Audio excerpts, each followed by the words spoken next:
Buenos días con todos y todas. Bienvenidos al Congreso Multitud de Minorías 2022. Estamos en la conferencia principal con el profesor Dr. Joel Birman. Voy a empezar con algunos agradecimientos y algunos avisos. Inicialmente quisiera agradecer a todos y todas que pudieron aportar para la realización de este congreso, a los moderadores y a los ponentes que han dispuesto su tiempo, al público en general, o sea, a la audiencia que pudo aportar económicamente para la realización de este congreso. Recuerden que no tenemos ningún apoyo de fomento y de ninguna institución. Todos los costes fueron pagados por medio de las donaciones de los propios participantes. También quisiera agradecer a la transmisión hecha por el equipo del Estudio 7, Estudio Digital 7 de Bahía, a la persona de mi equipo. Quisiera agradecer al equipo de Libras, Lengua Brasileña de Seña, a Diego, David y a Farla por ese trabajo incansable de poder estar con nosotros. La traducción para el español será disponible por el canal de YouTube de acuerdo con las mesas. Entonces estamos haciendo la traducción y puesta en el YouTube está a disposición y es hecha por la intérprete Ángela Pontes. Quisiera agradecer a los que han sometido sus artículos y las reseñas para el dossier del Congreso que saldrá hasta diciembre de 2022 en la revista Tempo Psicanalítico. También quisiera darles algunos avisos. Las transmisiones de las conferencias y de las mesas están siendo realizadas por medio de la plataforma Event3, utilizando el login y la contraseña. Si no han hecho los dos, lo pueden hacer. También pueden ver por el canal de YouTube Multidown de Minorías. No se olviden de activar la campana para poder recibir los avisos de todas las actividades. Esta campana de YouTube. Llame a los amigos que todavía no saben del evento, porque todavía hay tiempo para hacer la inscripción. Puede hacerla por el www.iben3.com.br /multidown de minorías. También vamos a divulgar por el chat un formulario para la evaluación final de cada actividad. Entonces pueden utilizar también este formulario para poder registrar la presencia. Los que están por IBEN3 no necesitan hacerlo. Los certificados de participación estarán disponibles por medio de la plataforma IBEN3 después del evento. También vamos a enviarlo por el correo de inscripción.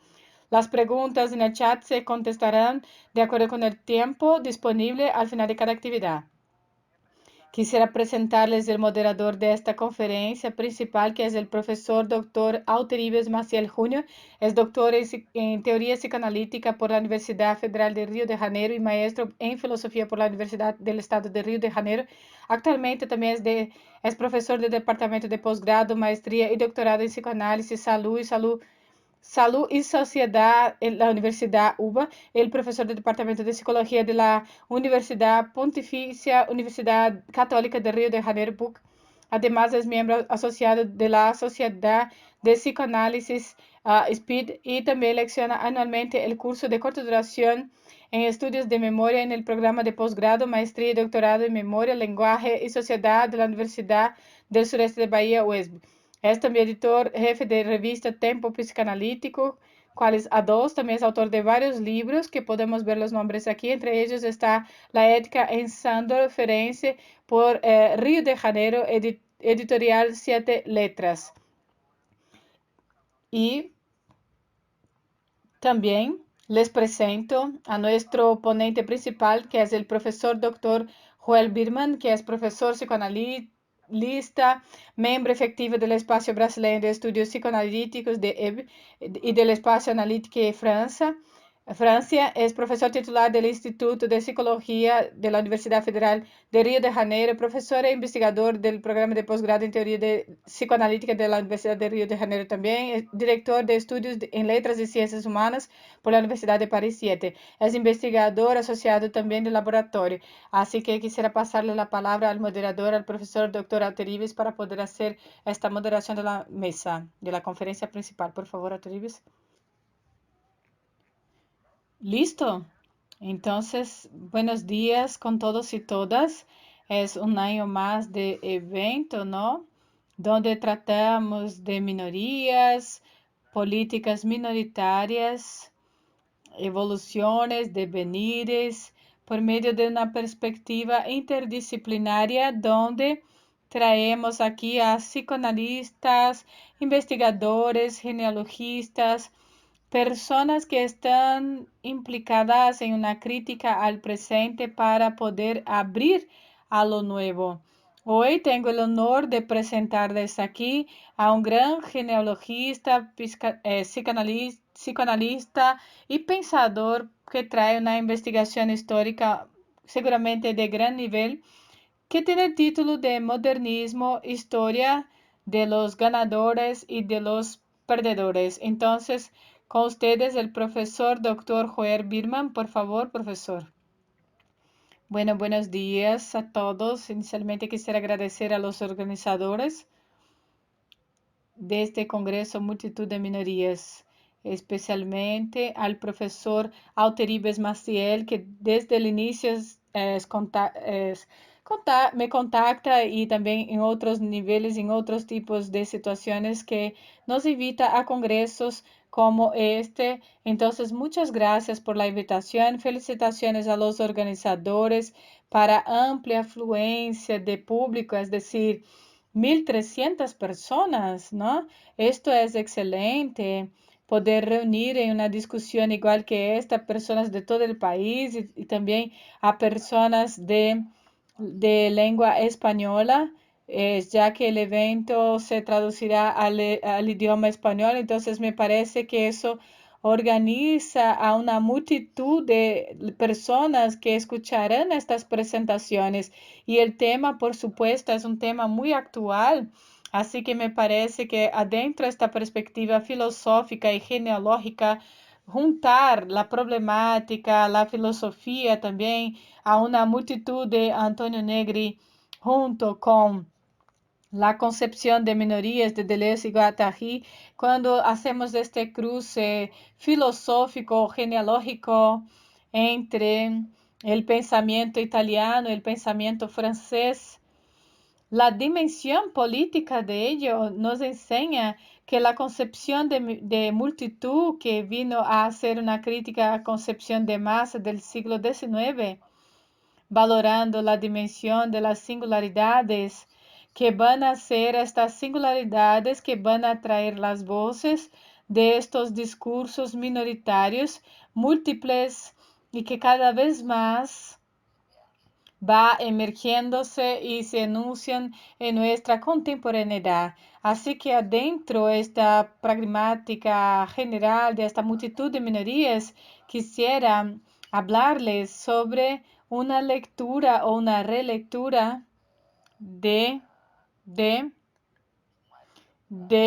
Mário de Andrade y del modernismo brasileño específicamente a través de la angulación creada por Mário de Andrade. Y al mismo tiempo, con esta lectura de Mário de Andrade y esta lectura del modernismo brasileño, por este tipo de mirada, buscar establecer una discusión que es fundamental desde los años 20 a los años 40 en Brasil contemporáneo, o sea, moderno diría mejor, perdón, y que de dos concepciones de historia, la historia de los ganadores y de los perdedores. Como lo saben, es la historia de los ganadores es una categoría filosófica creada por Walter Benjamin, que es uno de los inspiradores de esta presentación aquí, donde uno de los textos, el último texto quizá que él haya escrito, sobre tesis de filosofías de la historia, que ha enunciado esta filosofía de los ganadores y de los perdedores, enseñando cómo la historia de los ganadores puede basarse fuera cruz, si lo desean, la existencia de una historia de los perdedores. Así que es fundamental la construcción de una narrativa para poder definir su lugar en el campo social y también en el campo histórico, y que trae un hábito de alguien que está de una condición de perdedor para una condición de ganador, y eso se da exactamente en el momento donde los perdedores no creen más o desconstruyen la historia de los ganadores y pasan a enunciar una otra modalidad de discurso, que es lo que Walter Benjamin menciona de la historia de los perdedores, que pasan a traer una cara de los ganadores, la historia de ellos, y lo saben ustedes que esa historia de Benjamin es un texto de inspiración haitiana y que él escribe este texto basado en la lectura crítica de Nietzsche sobre la filosofía de la historia, donde Nietzsche critica el discurso de la historia a nombre de una perspectiva genealógica, ¿no? Exactamente, porque este discurso de la historia estaría marcado por una especie de encantación de la idea de origen, y esta idea de origen no tiene un compromiso de la idea de una determinada tecnología de lo que sería dado a un origen que sería propiamente al punto de llegada a lo que representa este cierre del horizonte histórico posible, como una perspectiva genealógica cuando critica la idea de origen del campo abierto a una perspectiva para poder pensar la experiencia histórica como una experiencia de devenir. Las sociedades humanas son abiertas, abiertas a la invención humana, o sea, ellas van a traer lo que Maquiavel llamaba de virtud, ¿no?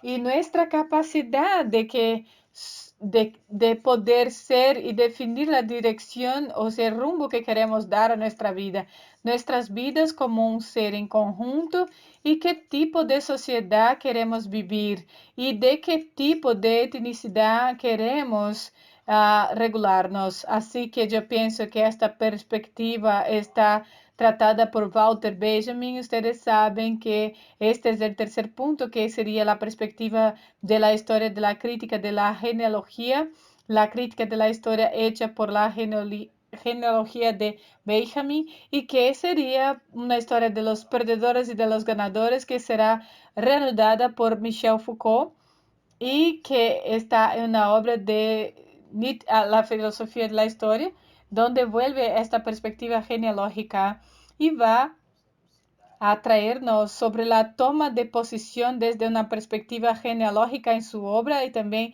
en la oposición a lo que existe, y sería también de vigilar y punir, que también será una lógica que traerá el sabor de la lectura ya tratada por Foucault. Y así se ve que Foucault en esta medida, ya de la misma manera que Walter Benjamin, donde este texto de tesis de la filosofía de la historia, él se inscribe en un conjunto de una de las últimas obras publicadas de él después de la muerte, llamada Pasaje, que ha sido hecha en la Biblioteca Nacional de París. Y essas obras, pasajes, tratan efectivamente del trabajo de Benjamin, y esta estaría como una palabra clave de esta presentación aquí, como en una perspectiva de ser una arqueologista, de poder hacer una arqueología en conjunción con la genealogía. Entonces, hay en Foucault y en Benjamin la idea de poder refundar una nueva concepción de archivo, o sea, que no esté solamente aliada a la idea de documento, donde se quiere criticar el documento como un monumento y donde la voz de las multitudes minoritarias puedan entonces distanciarse y traer un nuevo devenir posible para nosotros, ya como un proyecto civilizatorio. Otro autor que va a ser parte o formar parte de esta relectura que yo les propondré, ya trayendo a un libro que trata del llamado Mal de Archivo, que trata con Benjamin y Nietzsche un discurso de la historia a nombre de un discurso de la genealogía, enseñando cómo este archivo, como Foucault ya enseñaba, estaría una relación entre archivo y poder. Y en esta articulación entre archivo y poder, entonces no podemos olvidarnos que este archivo está constituido por un eje vertical y de un eje horizontal. Este eje está lo que se llama de enunciados ontológicos del archivo, y un eje vertical donde se define el comando del archivo. Y es exactamente en esta dimensión vertical que este comando es que podemos afirmar y sostener cómo se puede lidiar todo y cualquier archivo por medio de sus guardianes y también por medio de lo que se supone como un ejercicio de poder. Entonces, desplazarse de la historia de los perdedores y de los futuros ganadores, sacar este perdedor de la condición de perdedor para traer un cambio vertical del comando del archivo. Entonces, esto, después de decir todo eso, sea con Benjamin, sea con It, o sea por medio de Derrida o Benjamin, voy a intentar desde esa lectura teórica y también conceptuales preliminares, traerles esta discusión para la constitución del modernismo brasileño y que directamente he elegido este tema exactamente para que traigamos este centenario del arte moderno, es de 1922, que fue allí donde hubo un discurso de la modernidad brasileña y que se estableció allí, sobre todo en el plan estético, pero no solamente en este plan, sino también la modernización estética de Brasil en el campo de la poesía, de las artes plásticas, del teatro, de la música.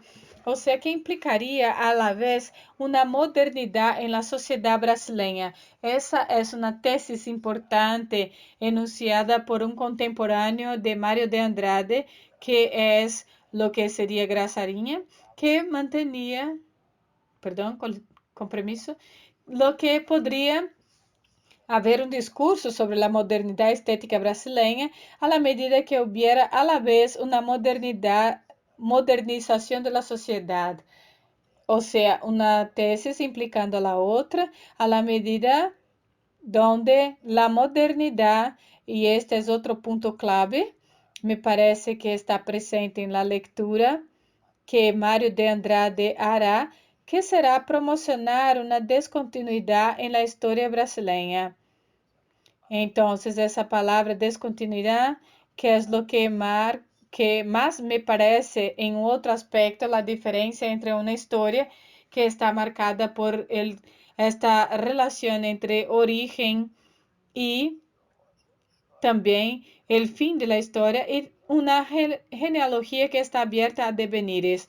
Así que digamos que lo que es el movimiento modernista, lo que el pensamiento modernista hizo o lo que el pensamiento modernista intentó o quiso hacer por medio de la voz y también la voz de Mário de Andrade y de otros que estaban cerca, como el caso también de Osvaldo de Andrade, que fue de reconfigurar el archivo de la brasilidad. O sea, digamos que esta sería la tesis básica que quisiera proponerles.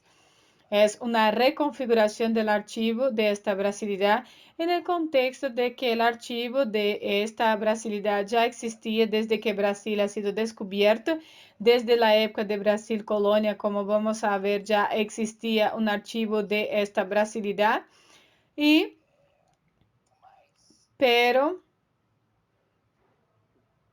pero lo que Mário de Andrade va a hacer es no solamente pasar para un cribado crítico estos archivos interior de la brasilidad que serían condensados en una historia de una historiografía de Brasil y del imaginario brasileño, sino también que él va usando la terminología ya de Jacques Derrida, que va a introducir otros discursos antológicos en este archivo de la brasilidad. Entonces, como lo saben ustedes, Mário de Andrade, además de poeta y de romancista, cultista, él también era crítico literario, también era crítico de las artes plásticas, también era crítico de la pintura, también era un crítico musical, o sea, tiene múltiples obras de la literatura brasileña sobre el teatro, la música, sobre las artes plásticas en Brasil. Es decir, Mario de Andrade multiplicó los apoyos de pensamiento de cómo los archivos de la brasilidad están, y así él ha aportado para la formulación de Jacques Derrida nuevos enunciados ontológicos en el archivo de la brasilidad. Así que ya teníamos allí una reformatación de este archivo de la brasilidad, hecho por nuestro Mario de Andrade, ¿no? Y cada vez más a lo largo de su vida, a la medida en que él va profundizándose en la reconstrucción del archivo de la brasilidad, vamos a ver incluso que Mario va alejándose de lo que lo marcó al inicio, que era un trabajo directamente de poeta, del romancista, de modo que nuestro colega Eduardo Jardins de Moraes va a escribir una obra muy directamente con el título de La muerte del poeta, donde Mario de Andrade va al nombre, es el que va a elegir el campo de la investigación de él, poniendo en segundo plano esta práctica de él como poeta. Entonces yo pienso que esa idea de reformatación de, de, del archivo de la brasilidad es lo que creó, de hecho, un movimiento modernista brasileño, ¿no? Directamente. Ya por la construcción de estos nuevos enunciados en enunciados ontológicos, como ya les mencioné, en el campo de la horizontalidad del archivo, y también, sobre todo, por reproponer un nuevo comando al archivo, ¿no? Un comando vertical del guardián del archivo, Derrida, y que es un comando que llamaría yo de anticolonial. Entonces, lo que va a marcar la estrategia de reformatación del archivo de la brasilidad modernista de Mario de Andrade es una crítica sistemática, ¿no?, a ese supuesto colonial que marcó la historia brasileña desde la ocupación de Brasil por los portugueses, ¿no? En el siglo, a fines del siglo XV, inicio del siglo XVI, permiso. Y ese supuesto colonial está marcado en la obra de Mario de Andrade.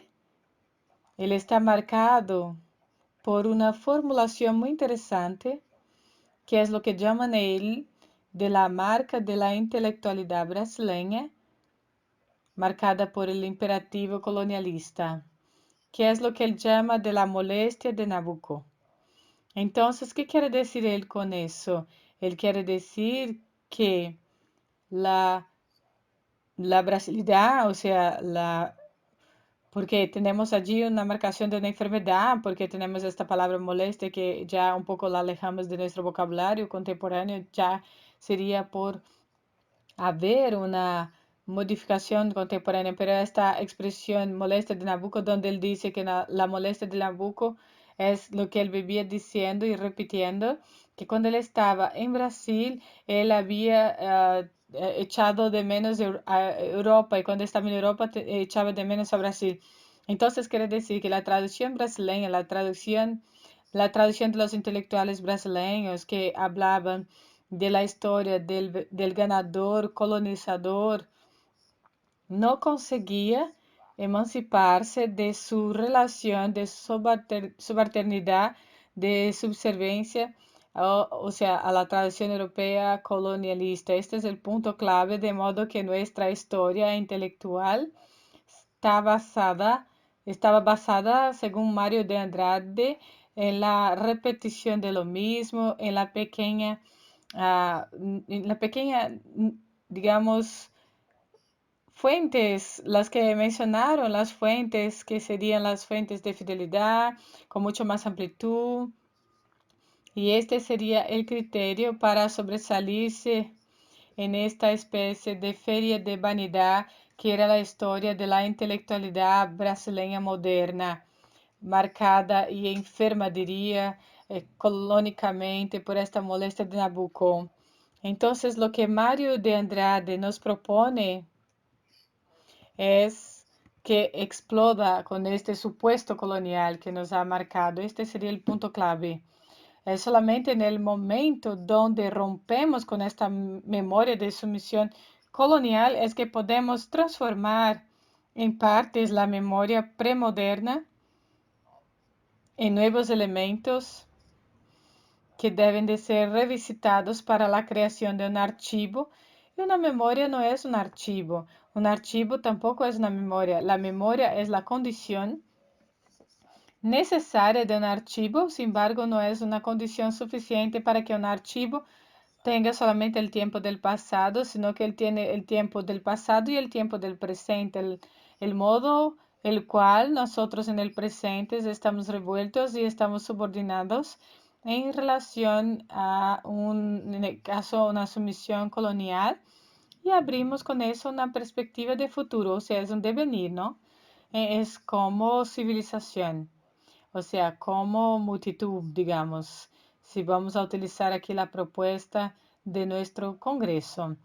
Como multitud abrimos una nueva perspectiva propiamente anticolonialista. Entonces el archivo él supone una tripla temporalidad y supone una temporalidad centrada en el presente que hace una anticipación del futuro como un futuro anterior y se abre así a los procesos de los devenires y puede con eso escribir nuevos enunciados antológicos como hizo Mario de Andrade por medio de la literatura, de la pintura, de las artes plásticas, de la música y al mismo tiempo reubica los archivos del pasado, o sea, haciendo esta diferencia entre memoria y archivo y también articulando el archivo a una perspectiva necesariamente genealógica y una, de alguna manera, la conexión de una historia a una perspectiva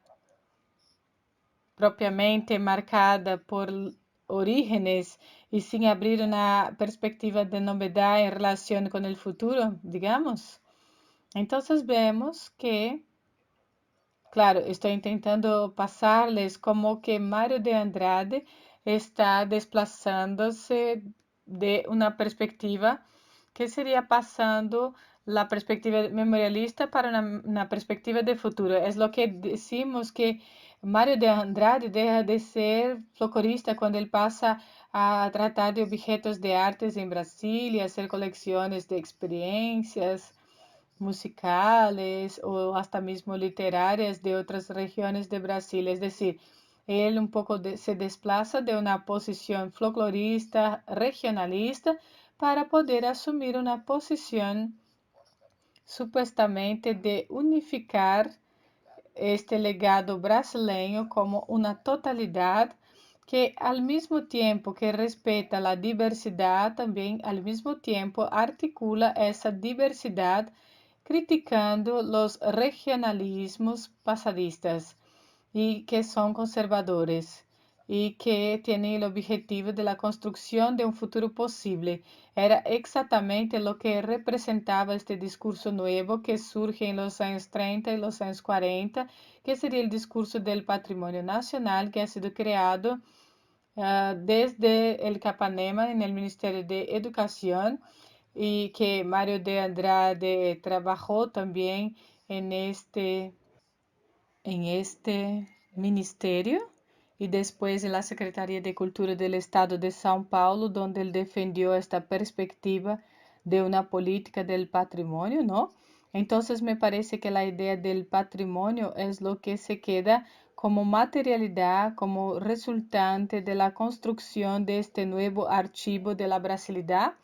Y como yo les dije desde el inicio, es lo que va a dar voz para que los perdedores salgan de la posición de perdedores para la condición de ganadores. Y lo que Mario hizo fue eso para poder haber una ruptura de este supuesto colonial materializado por la molestia de Nabucco que representaba nuestro pacto colonialista anterior.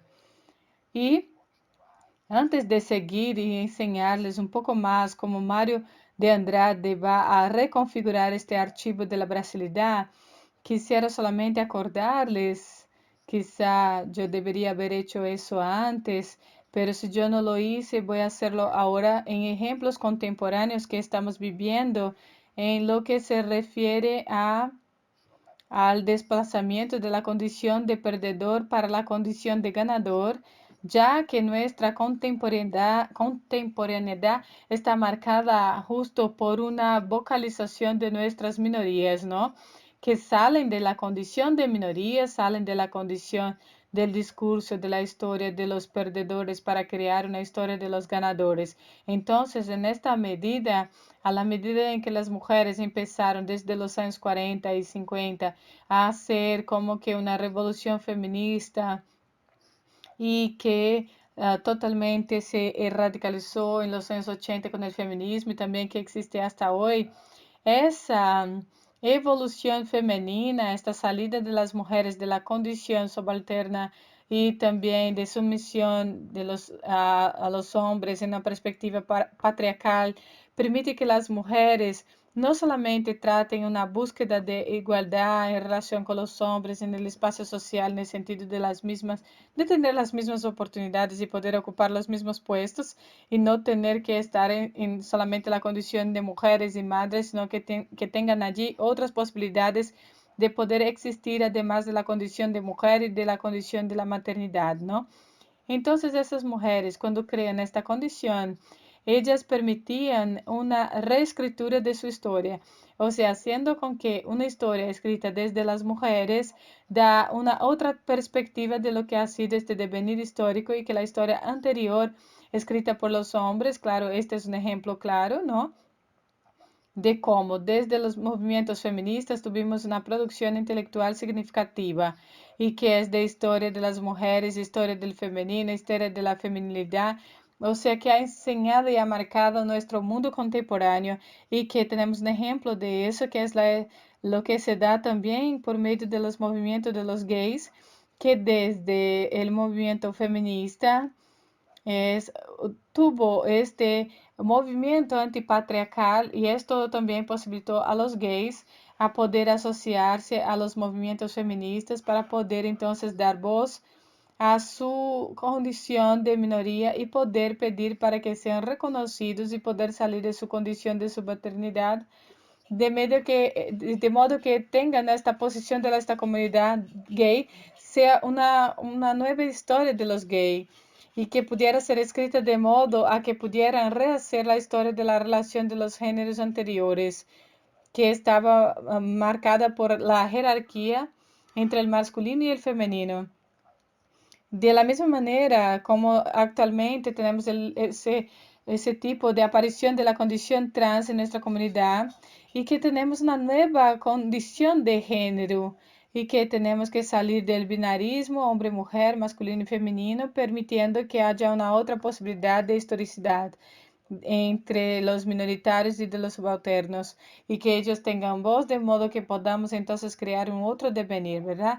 El cuarto ejemplo de eso también que es muy importante, a la medida en que el movimiento negro empezó a salir de la posición que ha marcado la traducción de la esclavitud internacional y la brasileña especialmente como una de las más amplias en la esclavitud, marcadas en el mundo, con marcas también vergonzosas, donde cargamos estas marcas hasta hoy por nuestras crisis sociales y también a la medida que los negros salieron de esta posición de subalternidad, ellos empezaron a escribir una historia de estas etnias y también de la racialidad y también de la historia brasileña que desarticulaba y desconstruía una historia anterior escrita por la tradición blanca patriarcal. O sea, entonces yo les di 4 ejemplos: mujeres, gays, trans, negros, para enseñarles exactamente ejemplos recientes de lo que representó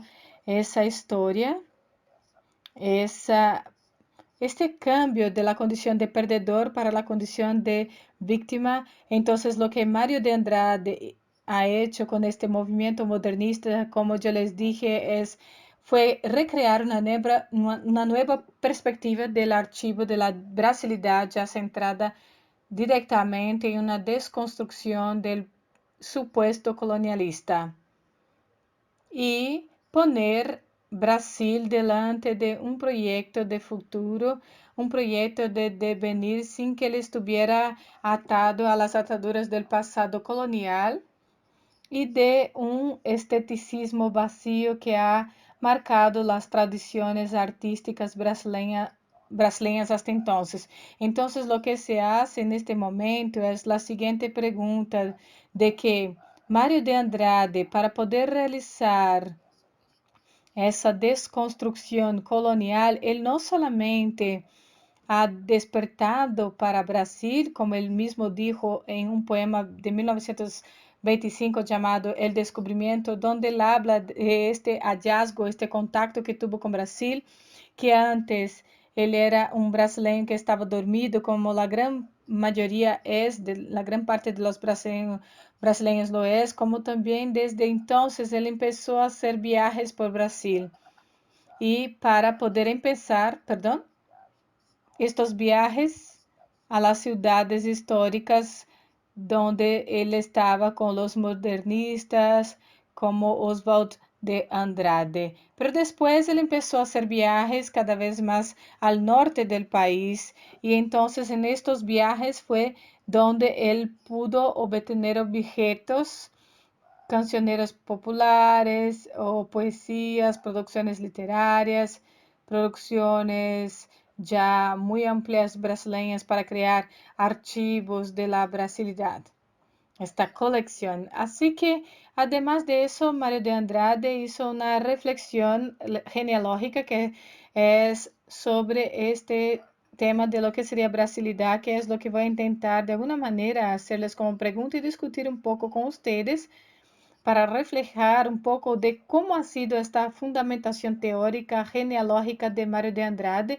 y que él ha creado desde su primera obra y que tiene el título de desde dónde está en su prefacio y que está allí el interés muy grande de Mario de Andrade, que es de consideraciones sobre los archivos de la brasilidad y que él enseña las relaciones que establecerá tanto con psicoanálisis como también con la filosofía nietzschiana, como también por medio de la filosofía que trata de la lectura basada en Wagner y que hay una cantidad de elementos fundamentales en su obra para poder traer base a una reconstrucción del archivo de la colección de la brasilidad es en bases no coloniales. Entonces, ¿cuáles son las tesis o teorías fundamentales de Mario de Andrade que nos dejó él y que todavía nos parecen muy interesantes y que tienen mucha calidad? La primera de ellas es que desde Brasil colonia hablábamos el brasileño y seguíamos escribiendo el portugués. Entonces Mario de Andrade empezó a jugar con la oposición entre la brasilidad hablada y la portuguesidad escrita.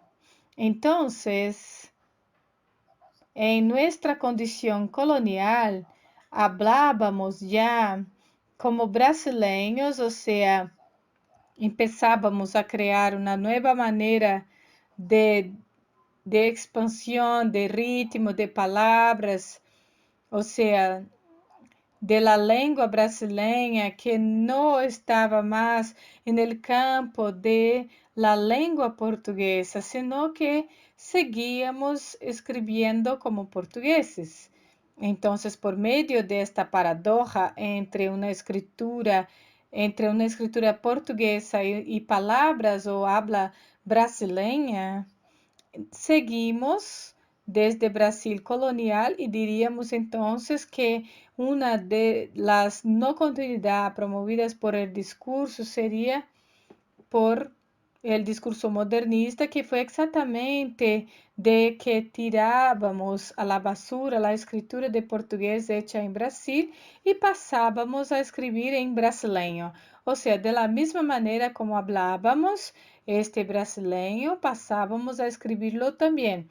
Entonces, este es un aspecto importante e interesante de la formulación de Mario, enseñando cómo creamos desde el inicio, de una manera inconsciente, una crítica de dominio portugués por medio de las palabras en brasileño, a pesar de someter a un dominio colonial, escribíamos como un portugués. En este sentido, es interesante como Mário de Andrade hace una diferencia entre la lengua y la gramática. Entonces, se puede decir que si vamos a establecer una jerarquía, la lengua, ella tiene un lugar ocupado mucho más fundamentalmente que la gramática, porque la gramática sería una producción reflexiva e inconsciente de una lengua, pero la lengua es lo que es fundamental para ella. Ella está ubicada en un plan que ella no es regulada por la gramática y entonces ella está basada en la conciencia. Ella representa las normas del portugués de Portugal. Ella representa no las reglas de la brasilidad, sino las reglas de la portuguesidad.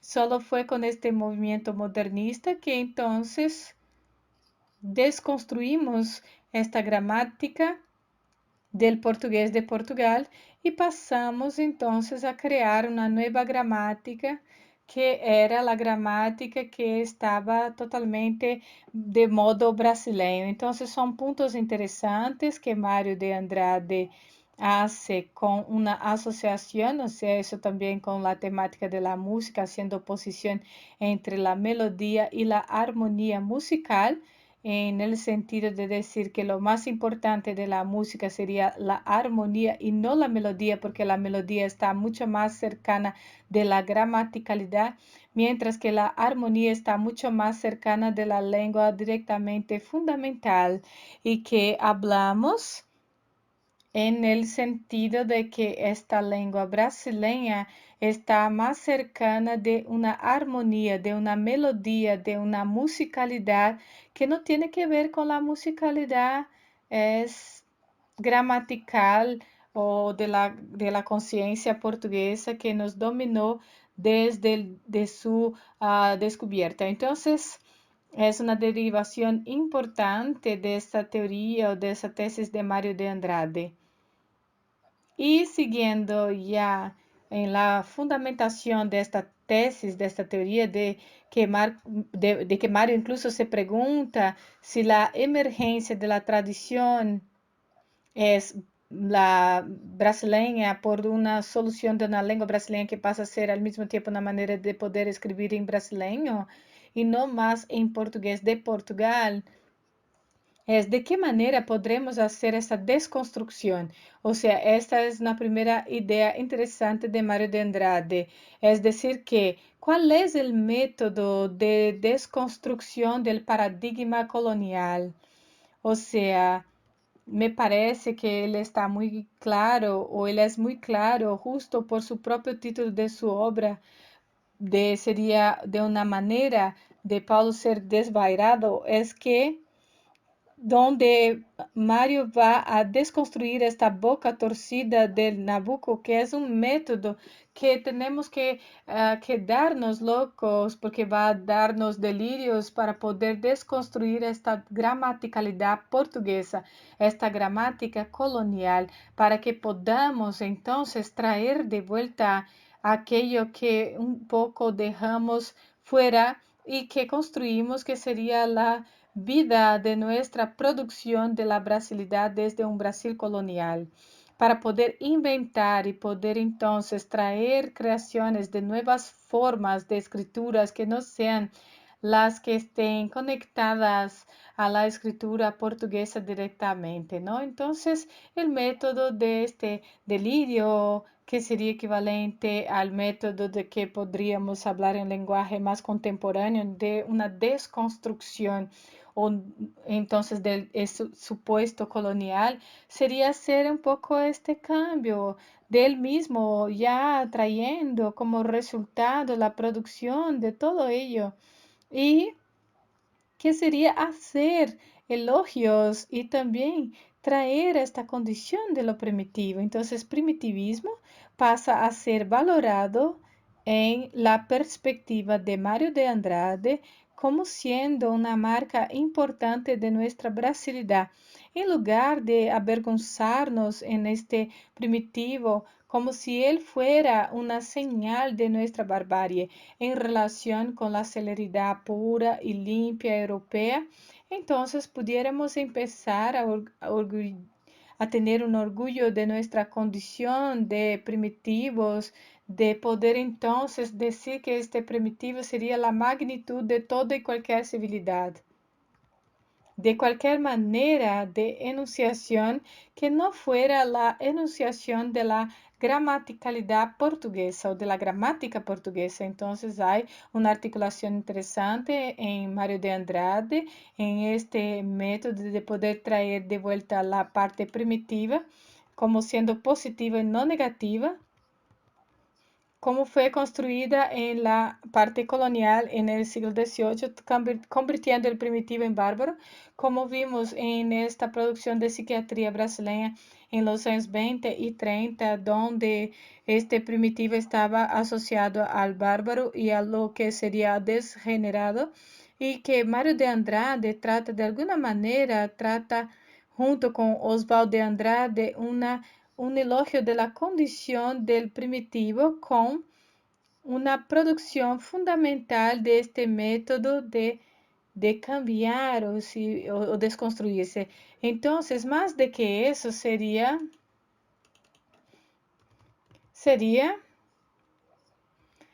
esta idea del primitivo como una marca fundamental de la creación fundamental directamente y de la desconstrucción desde el impacto colonial. Si quieren ahí una metáfora, ustedes hecha en Brasil, en el movimiento tropicalista, que también es interesante, justo es el propio tema que hablamos aquí, podríamos decir que ese, digamos, este sueño o esa desconstrucción primitiva estaría totalmente conectada a aquella frase de Chacrinha: no vine aquí para poder aclarar, sino vine aquí para confundir, y confundir sería romper las normas de la gramática en el colonizador, es decir, esencialmente eso. Entonces está este manifiesto antropofásico de Oswald de Andrade, y que también tenemos que comer como primitivos,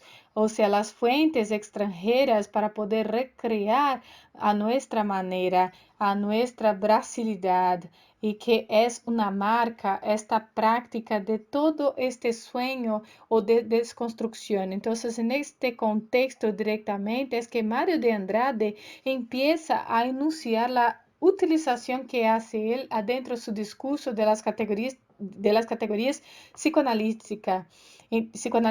Entonces, Mario de Andrade importa el psicoanálisis tanto basándose en la interpretación de los sueños de Freud, como también trayendo la sexualidad, o sea, obras de los años 900, 905, donde Mario de Andrade empieza a valorar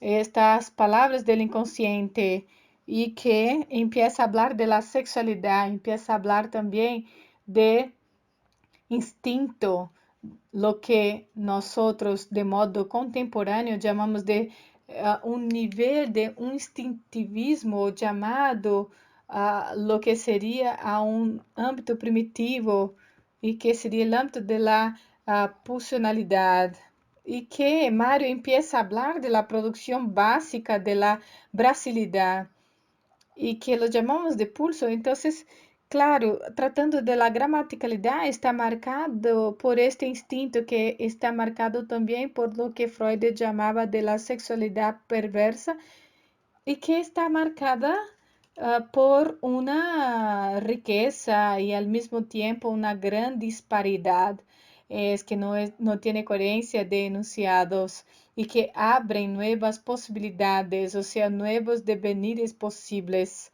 De modo que la creación artística y también la creación cultural está basada en la desconstrucción promocionada por este sueño o esta desconstrucción trayendo voz al primitivismo y que nos permite que creemos desde esta instintividad que ha sido planteada y puesta en expansión y en libertad. Es interesante y voy a hacer este tipo de acercamiento aquí, pero Michel Foucault nos dijo sobre la literatura en varias literaturas que escribió en los años 60, donde él pensaba los hechos literarios y después como él escribió un artículo sobre este compositor, que es un maestro francés que también trabajaba con la música contemporánea y que Foucault trataba de la tesis por medio de un nivel de que la literatura estaría basada en lo que él llamaba de unos rumores que serían la materia prima de la producción artística, tanto literaria como literal y también una idea que no sería, digamos, no marcada por este tipo de higiene,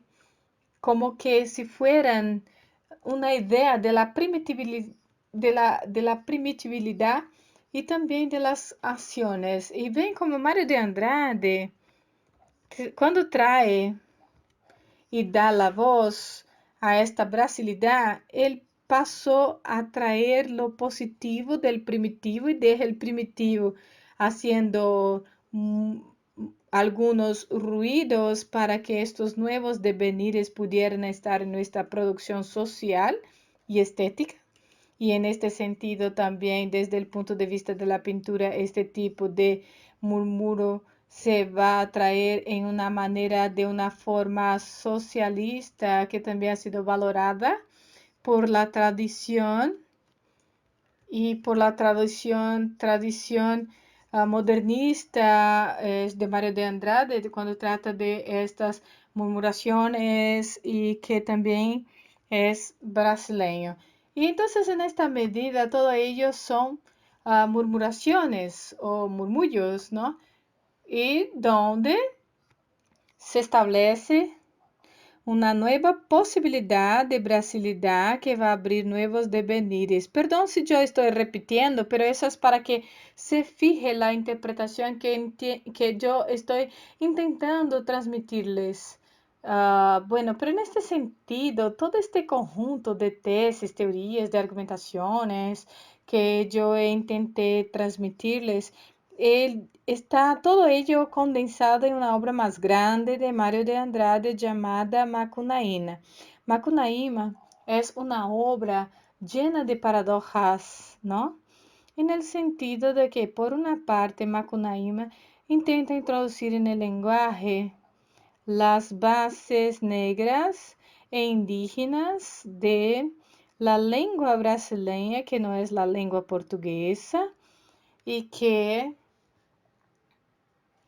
introduce las dimensiones negras e indígenas que no están restrictas a las lenguas habladas por los blancos portugueses o hasta mismo por los brasileños que son de niveles aportuguesados. Entonces Macunaíma abre en verdad la posibilidad de poder mezclar el lenguaje popular con el lenguaje de la multitud. Entonces es un romance muy sofisticado desde el punto de vista de la construcción, pero está marcado también por las bases donde podemos ver que esta novela trata de un positivismo un poco que de de una marcación de un exceso erótico y que todo ello está presente en nuestro Macunaíma. Pero por otro lado, esta es una otra paradoja. Sí, Macunaíma es nuestro héroe y sería sin ningún carácter. Es porque Macunaíma todavía no se ha despertado enteramente para la brasilidad.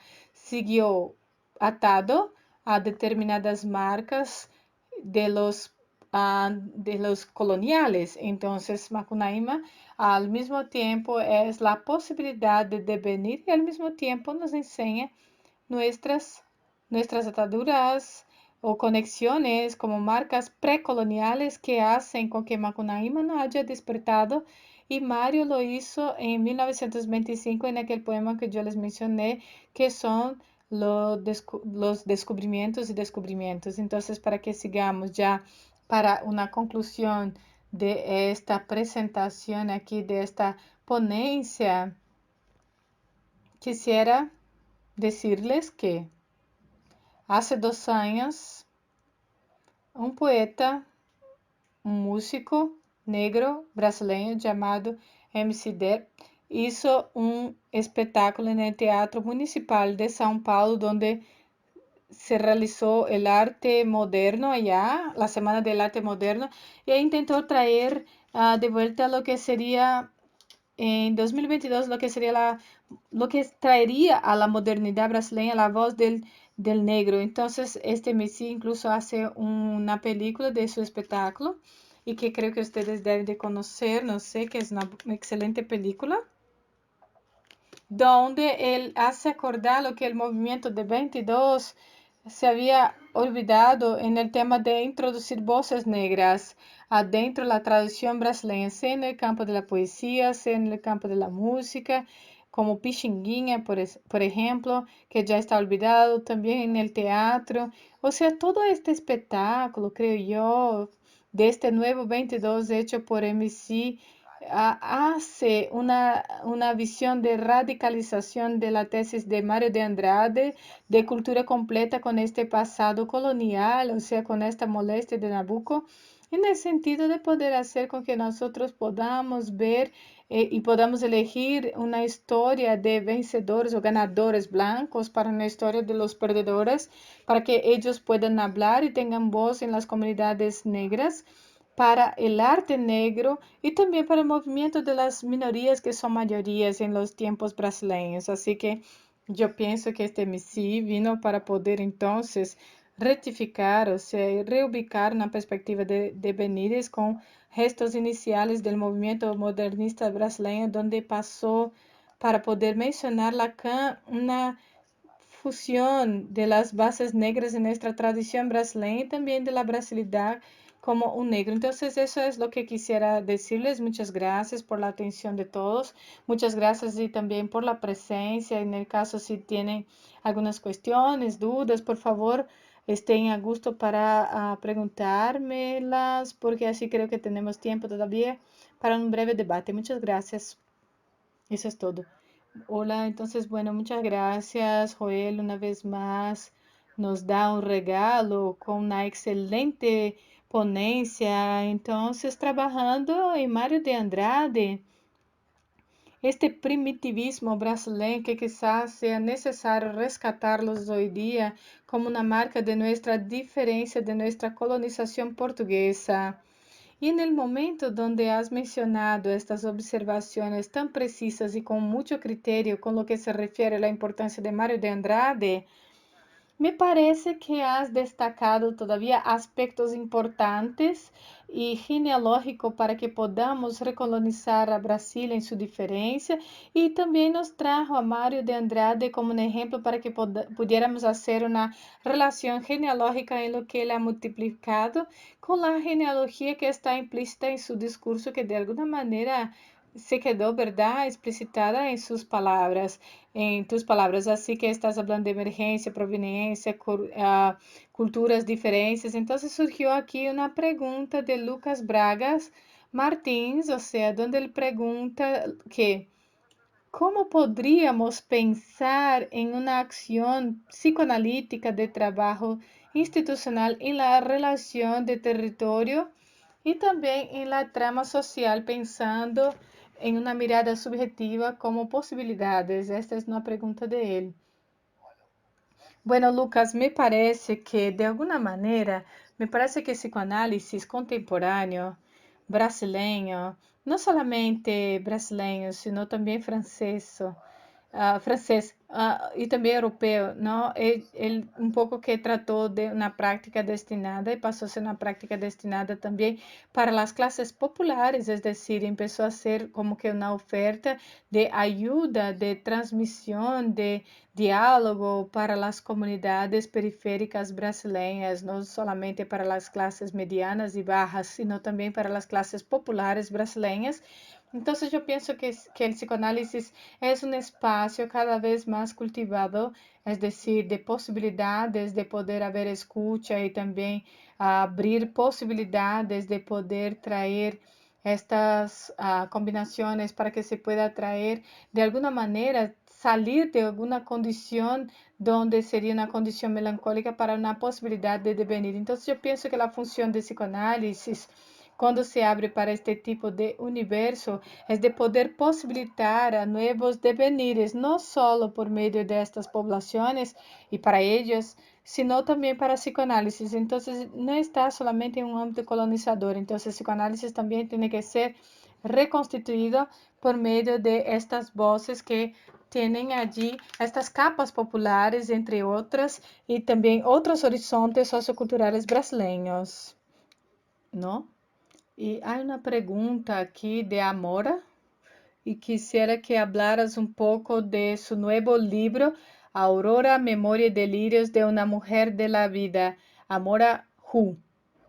Bueno, creo que Aurora es un ejemplo de lo que sería la violencia colonial y patriarcal brasileña hecha por una mujer, sobre una mujer que fue una feminista de primera orden totalmente desconocida en Brasil y que ella, ella huyó de su casa y rompió al día siguiente un casamiento de ella con un hombre que el padre de ella la obligó que se casara con él, con este marido, y ella no aceptó esta condición, entonces se separó del marido, se divorció del marido y se fue de casa y fue la única manera que consiguió para supervivir, que entonces fue en el mundo de la prostitución. Entonces Aurora se prostituyó como una manera de poder tener una vida durante muchas épocas, entonces para mantenerse, y, y encontró varias personas de niveles altos de la República Brasileña, como en Río de Janeiro y São Paulo, y escribió una obra de ella. Y Aurora, después de algunas décadas de trabajo como prostituta, ella desistió de seguir viviendo como prostituta e empieza a vivir en algunos alojamientos, y en esta condición ella fue encarcelada por la psiquiatría brasileña y utilizaba lo que hasta actualmente se llamaba de la ley da vadiagem, o sea, si no eras un ciudadano que tenías un espacio, si no eres un negro de alma blanca, o estás huido, o estás como prófugo, o es arrestado, o es llevado a la cárcel como loco, o es llevado como loco para el hospicio. Entonces Aurora fue llevada al hospital de Juquerí en São Paulo, y allá ella ha sido sometida a tratamientos de electrochoques y varios otros niveles de choques cardiasólicos, y fue destruida y la intentaron destruir por medio de estos tratamientos y terminaron haciendo todo un cambio de ella, y al final ella tuvo un final, y en este medio donde ella resistió para que ella no fuera destruida, Aurora pasó a participar de actividades de culturas hechas por un médico que abrió una posibilidad, un trabajo artístico allá en Juquerí, en este hospital, y ella empezó a hacer producciones artísticas. Entonces, varios artistas brasileños, como María Leondina, también pasaron a patrocinar este estudio de artes, y pasó a producir ella una obra permanente, que ha sido la manera como ella podía hacer la reconstrucción de su vida por medio de estas actividades, por medio de pinturas que son criptografías, o sea, son figuras plásticas, pero son textos donde también ella escribe comentarios a lo largo de sus pinturas, y son varias pinturas muy lindas y llama mucho la atención porque se parece mucho a Frida Castro, y se parece mucho. Y esta obra fue la que descubrimos, yo misma vi con colegas, historiadores que también trabajaron conmigo en doctorado, y entonces recopilamos esta obra de Aurora e hicimos una lectura de la vida y de la historia de ella por medio de sus pinturas, que terminamos de publicar en una obra de Editora Venice.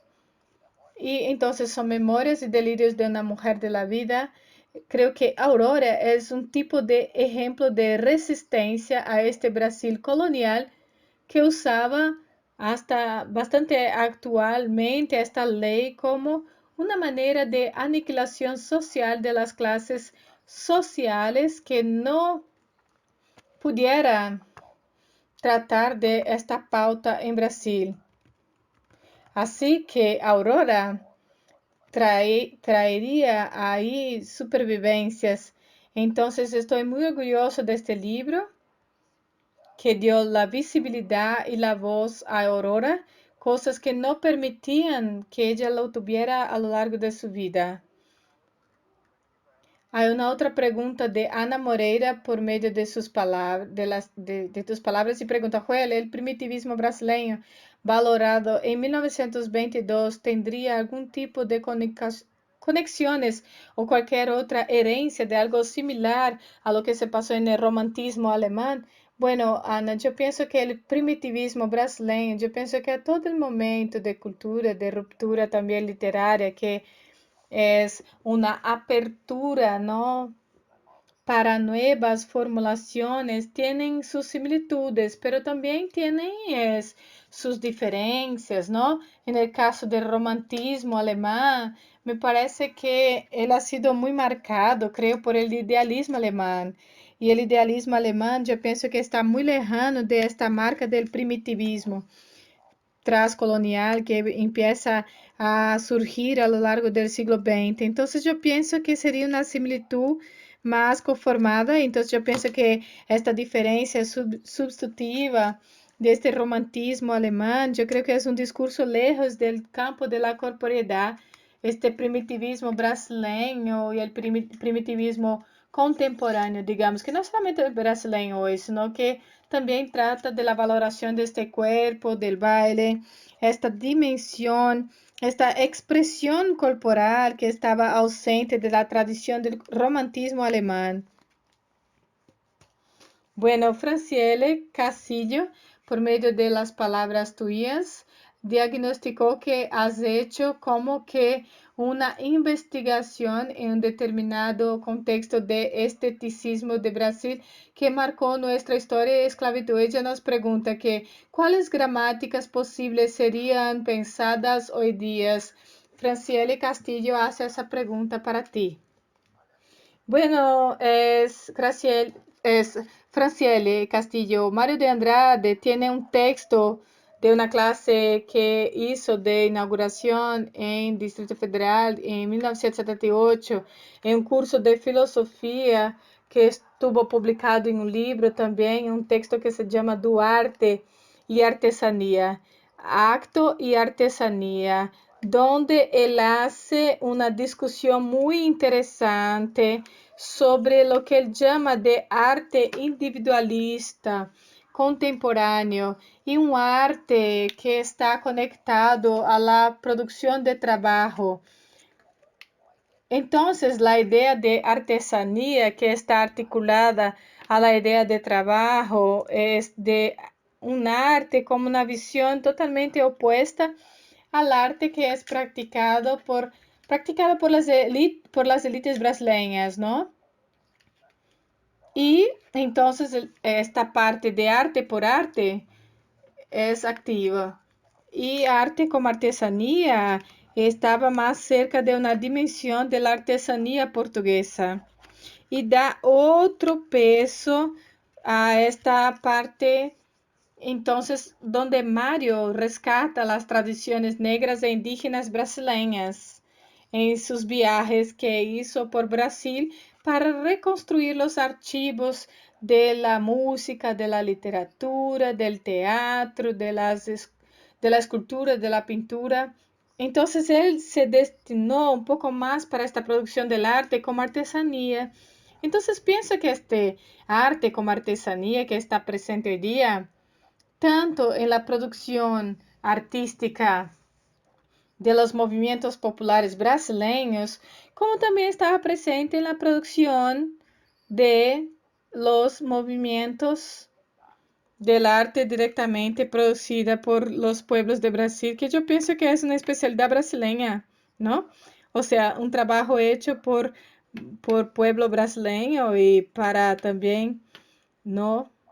Como el caso de São Paulo y todo para otros artistas, como el caso también de Aurora, es una manera de dar la voz por medio del arte a estas clases populares, pienso. Y ella va de determinada manera un poco que canalizarse para una producción, como el caso de Arthur Bispo de Rosario, que es un artista que trabaja en este ámbito, o sea, trabaja del primitivismo. O sea, ¿cuál es la materia prima del arte entonces de Arthur? Es tomar los restos que encontraba en un hospicio de Juliana Moreira, restos de cigarrillos, restos de cerillas quemadas, o entonces él sacaba sus ropas y las deshacía para poder hacer mantas. Entonces es una materia prima y la basura sería la materia prima para la producción del arte en este caso. Entonces podríamos acercar este arte de lo que se veía como bricolaje, si lo quieren pensar así. O sea, era un trabajo que estaba conectado al bricolaje y que tenemos muchas consecuencias importantes. Por ejemplo, el riesgo tratado como una conspiración por artes hechas en Brasil, en las periferias de la ciudad. O sea, ahí está la presencia del primitivo como lugar de producción de arte en Brasil. Y Bispo es una fuente de inspiración para estos artistas, pero también los artistas eran los oficiales, por ejemplo. Muchos de ellos se dicen que están marcados por la producción. O sea, pasaron a utilizar los procedimientos de él como procedimientos de creación. Entonces les doy ejemplos para traerles esta visibilidad, pero también quiero llamar la atención a un hecho importante que es que Brasil, a pesar de ser una vanguardia en la producción del arte, a los enfermos mentales, digo de los enfermos mentales, a pesar de Brasil ser un lugar donde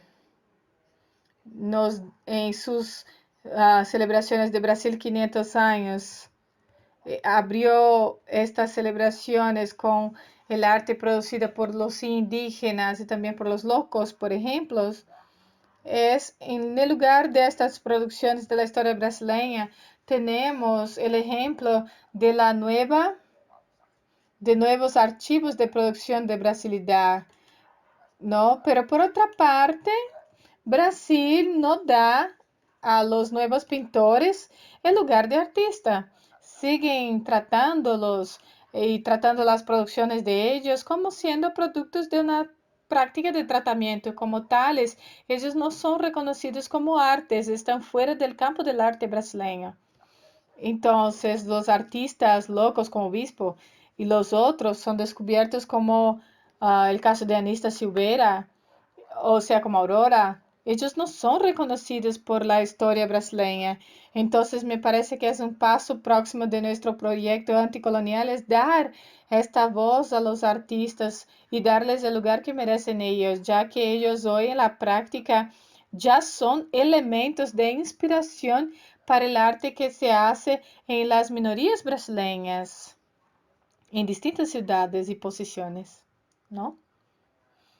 Sí, Larissa Silva da Conceição, quisiera saber, aunque el psicoanálisis alcanza estos espacios periféricos, aunque alcance, ¿cómo sería la lengua practicada adentro del psicoanálisis? ¿Y cuál es el trabajo que el psicoanálisis puede ejecutar en esta desconstrucción de un supuesto racismo estructural que es hecho en Brasil, consumido en Brasil? Esta es la pregunta de Larissa.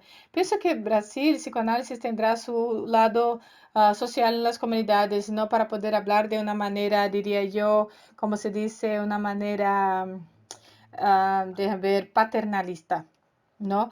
Como teniendo que enseñar, entonces ya tendrá algo para poder transmitir en sus capas populares, pero también a la vez tendrá mucho que aprender, ¿no? De lo que sería la experiencia de estas capas populares, cómo lidiar con el dolor, con la pérdida, con la muerte, con este luto, que va a abrir nuevos devenires posibles. Y es una experiencia social brasileña que nosotros de las clases medianas y también élites blancas no conocemos.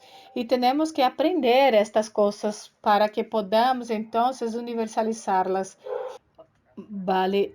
Tania Pereira pregunta, quisiera que hablaras un poco sobre cómo accionar con aquellos hombres que todavía creen y se consideran como ganadores en relación con sus mujeres brasileñas, dijo, es la pregunta de Tania. Bueno, yo voy a reír, creo que como Alterives también, porque yo pienso que este proceso de diseminación de las palabras, o sea, de la voz de las minorías, van a cada vez más a un poco que romper con este rasgo del dominio colonial, del dominio europeo, y también traer este tema de ruptura de este machismo estructural.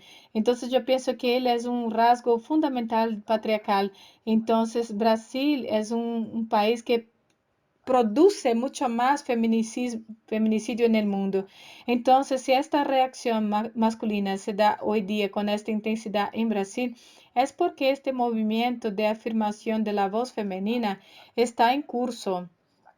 Y él está cada vez más ocupando las voces de las mujeres, exactamente porque las mujeres no están aceptando más como antes aceptaban este dominio patriarcal masculino y que ellas se ven como objetos cuando estos la violentan, como es el caso de Brasil, ¿no? Bueno, a ver si hay alguna pregunta más aquí. Me parece que no, creo que leímos toda.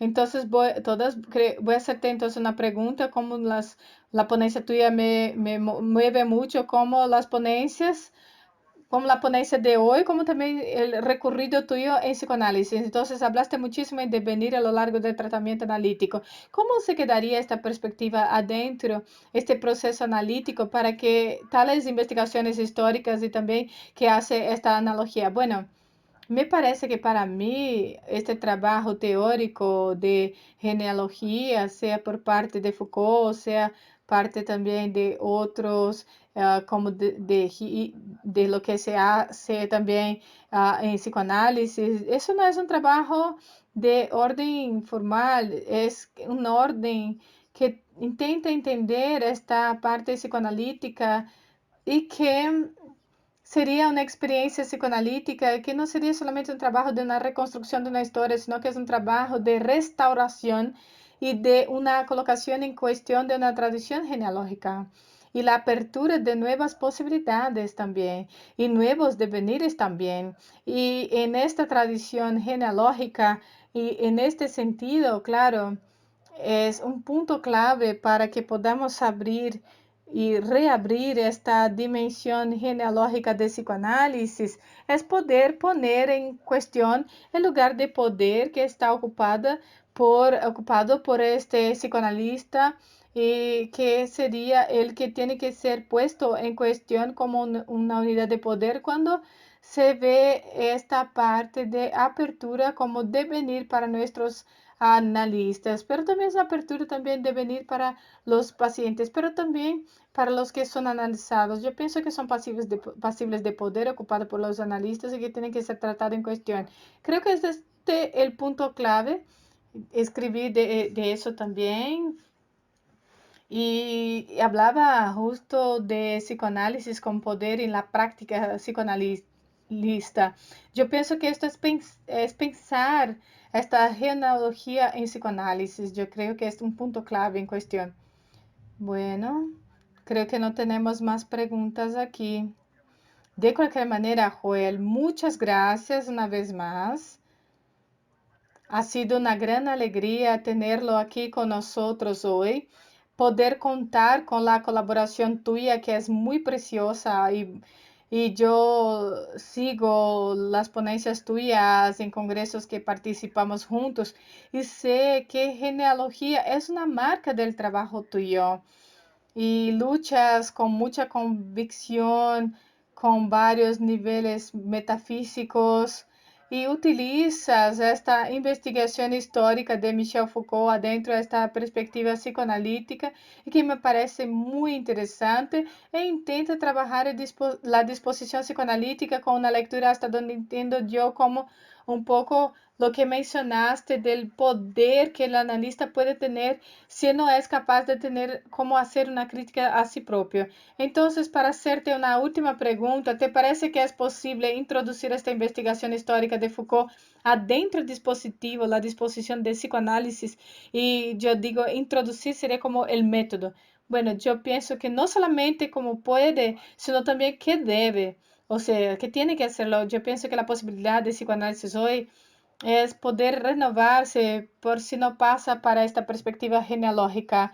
Psicoanálisis, si no hace eso, va a quedarse, va a convertirse en una vieja historia o antigua historia dentro de las bibliotecas literarias. Entonces, para mantener psicoanálisis activo, tiene que pasar por este nivel de genealogía del cotidiano. Muy bueno, excelente. Muchas gracias. Gracias. Gracias, Joel, una vez más. De hecho, excelentes palabras, excelente ponencia. Estamos muy agradecidos de verlo aquí. Ella será grabada y después contaremos con este texto para que podamos publicar en nuestro dossier.